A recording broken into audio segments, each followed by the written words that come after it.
Do you know the Badjao people? We often see them on the streets of big cities, but their true home is the sea. They are known as the sea gypsies or sea nomads of Southeast Asia. Their lives revolve around the ocean, especially in the coastal areas of Sulu, Tawi-Tawi, and other parts of Mindanao. From birth to old age, the sea is their playground, market, and final resting place.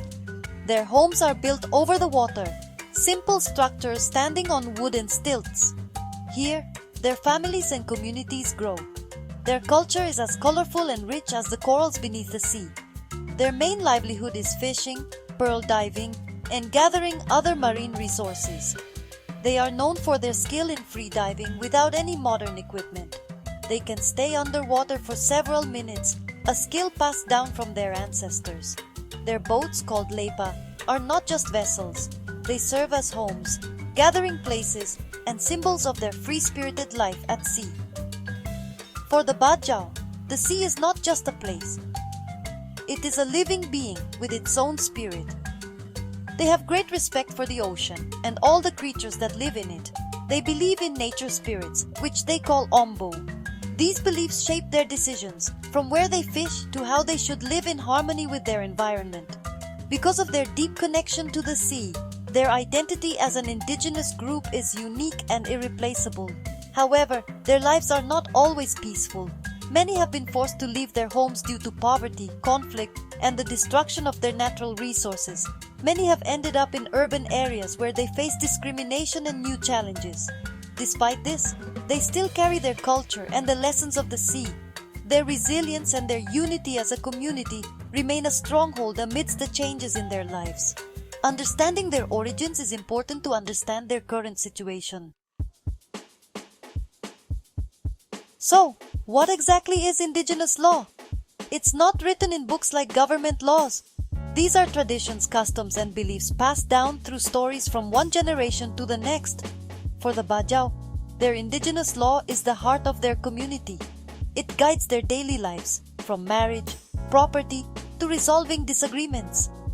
This law is rooted in their deep respect for one another, their ancestors, and nature. Why is it so important? Because indigenous law maintains order and unity in their society. It binds them together as a unique group with their own identity. Without these laws, their culture and the traditions that strengthen their bond would be lost. Their laws are based on the principles of restitution, or making amends and reconciliation, rather than punishment. The goal is not to harm the offender, but to restore broken relationships and maintain peace within the community. These laws reflect their core beliefs. For example, stealing fishing gear is a big offense, not just because of the value of the item, but because it's like stealing the livelihood of an entire family. Instead of jailing the offender, the community, led by the elders, will meet to discuss how to return the item or its equivalent value. This process teaches responsibility and shows that everyone is accountable for the well-being of the entire community. The enforcement of their law relies on collective participation. Every community member has a voice and their opinion matters. Decisions are not dictated by one person alone. They are the result of a consensus or general agreement after long discussions and listening to all sides.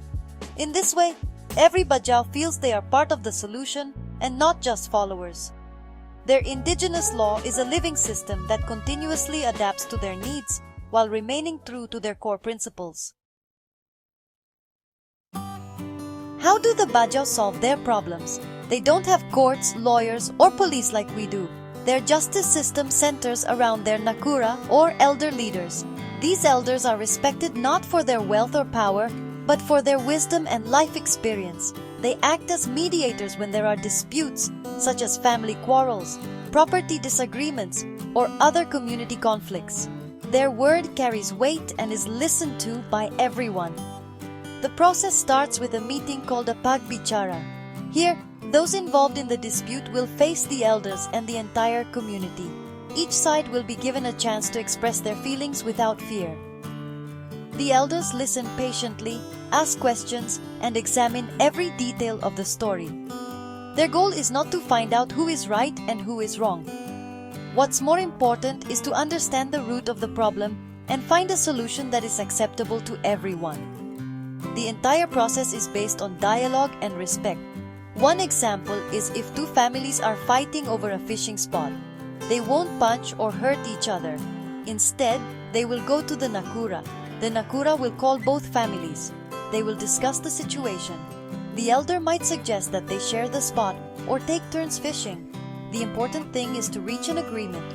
If someone was hurt, the offender might be asked to give a bangun or damages, which could be money or goods, as a symbol of apology and to restore the dignity of the injured party.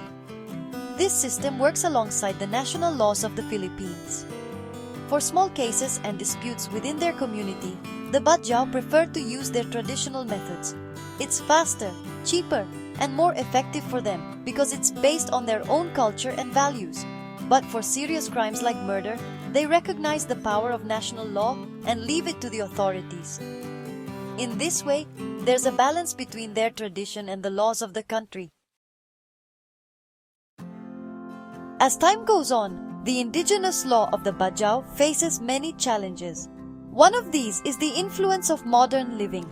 As more and more of their youth go to cities and experience other cultures, their perspectives slowly change. Some prefer the quick solutions of modern law over the long process of their traditional discussions. This change brings the risk of their ancient customs being completely forgotten. Another big challenge is the loss of their traditional livelihood and homes. The destruction of coral reefs, ocean pollution, and commercial fishing make their lives difficult. Because of this, many are forced to leave the sea and find other jobs. When their connection to the sea is lost, the laws and traditions connected to it are also at risk of disappearing. Their laws were created for a community that lives by the sea. If their way of life changes, how can these laws remain relevant? Despite these challenges, efforts are being made to preserve their culture. The elder leaders continue to teach the youth about the importance of their traditions. They share stories of their ancestors and explain the meaning of each ritual and law. There are also non-government organizations that help them by documenting their oral traditions and providing culturally appropriate education so that they don't completely disappear. Preserving their indigenous law is not just for the Badjao, it's important for all of us. Their traditions show a way of life that respects others and nature. Their justice system, which focuses on reconciliation, is an important lesson for our modern society that is often full of conflict. Understanding and respecting the indigenous law of the Badjao is recognizing the richness of our own culture and the right of every indigenous group to maintain their unique identity.